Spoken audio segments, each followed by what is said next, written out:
ఉన్నటువంటి సంస్కృతి సాంప్రదాయాల్ని ప్రపంచంలో ఉన్నటువంటి మన తెలుగు వారందరికీ పరిచయం చేయాలనే ఉద్దేశంతో ఈ కార్యక్రమాన్ని ఇక్కడ మేము గత 4-5 సంవత్సరాల నుంచి చాలా అద్భుతంగా నిర్వహిస్తున్నాం.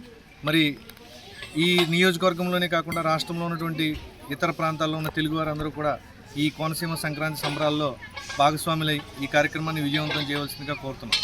రాజోల్ నియోజకవర్గం మలికిపురం మండలం తూర్పుపాలెం గ్రామంలో కోనసీమ సంక్రాంతి సంబరాలు ఈరోజు నుంచి ప్రారంభమవుతున్నాయి. ఈరోజు కోనసీమ సంక్రాంతి సంబరాలు ప్రారంభోత్సవంలో భాగంగా ఈరోజు చిన్నారులకి సంక్రాంతి అంశంలో పెయింటింగ్ కాంపిటీషన్ నిర్వహించడం జరుగుతుంది. దీనికి దాదాపు మలికిపురం మండలం పరిసర ప్రాంతాల్లో ఉన్నటువంటి అన్ని గ్రామాల నుంచి దాదాపు 150 మంది చిన్నారులు, వివిధ స్కూల్లో చదువుతున్నటువంటి చిన్నారులు అందరూ కూడా ఇక్కడికి రావడం జరిగింది. వాళ్ళంతా ఈరోజు ఎంతో ఉత్సాహంగా పెయింటింగ్ కాంపిటీషన్లో పార్టిసిపేట్ చేయడం జరుగుతుంది.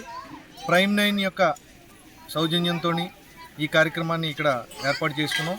అలాగే మాకు ఎంతో సహకరిస్తున్నారు సిఎంఆర్ షాపింగ్ మాల్స్ వారు. అలాగే ఈ సాంస్కృతిక కార్యక్రమాల్లో భాగంగా మేము ఆల్ ఇండియా మహిళా వాలీబాల్ ప్రీమియర్ లీగ్ని కూడా ఇక్కడ నిర్వహించడం జరుగుతుంది. గత 4 సంవత్సరాల నుంచి కూడా ఇక్కడ ఎంతో ఉత్సాహంగా మేము ఈ కార్యక్రమాన్ని నిర్వహిస్తున్నాం. దానిలో భాగంగా మాకు ఈ సంవత్సరం యోచిత హౌసింగ్ ఇన్ఫ్రా వారు యొక్క టైటిల్ స్పాన్సర్ తోటి ఈ కార్యక్రమాన్ని ఇక్కడ నిర్వహిస్తున్నాం. అలాగే ఈ టోర్నమెంట్ని ప్రజెంట్ చేస్తున్నటువంటి టీ టైమ్ యొక్క ప్రజెంటింగ్ స్పాన్సర్ ద్వారా ఈ కార్యక్రమాన్ని ఇక్కడ ఏర్పాటు చేయడం జరుగుతుంది. దీనికి గత నెల రోజుల నుంచి ఏర్పాట్లు ఇక్కడ చురుగ్గా జరుగుతున్నాయి. మరి ఇక్కడ రాబోయే 4-5 రోజుల్లో మరి వివిధ రాష్ట్రాలకు చెందినటువంటి మహిళా క్రీడాకారులు అందరూ కూడా ఈ ప్రాంతానికి వస్తున్నారు. కాబట్టి ఇక్కడ మన తూర్పుగోదావరి జిల్లా ఎస్పీ గారు వారి యొక్క సెక్యూరిటీని ఏర్పాటు చేయడంలో వారి యొక్క ఏర్పాట్లు చేస్తున్నారు.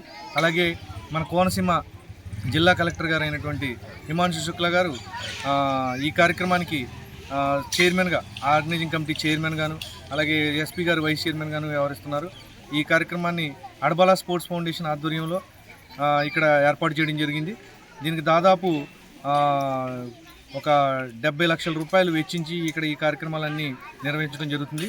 కాబట్టి మాకు ఎంతగానో సహకరిస్తున్న ప్రైమ్ 9 న్యూస్ ఛానల్కి మేము హృదయపూర్వక ధన్యవాదాలు తెలియజేసుకుంటాం.